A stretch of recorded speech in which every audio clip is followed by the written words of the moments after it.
Hey guys, welcome back to our YouTube channel, and in today's video I'm going to show you how to delete account from Facebook on iPhone. So first of all, launch Facebook app on your iPhone.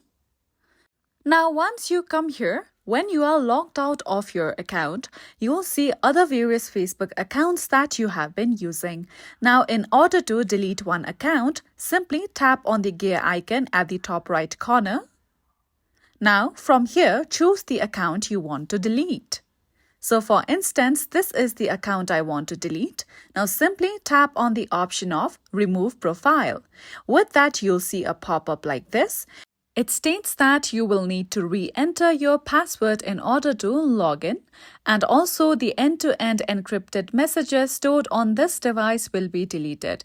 So you may not be able to recover the messages if you tap on the option of remove. So for instance, I'm gonna tap on the option of remove in order to delete this Facebook account from my iPhone.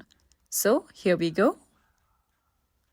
Once you do that, your account will successfully be deleted from Facebook on your iPhone. And this is it for today.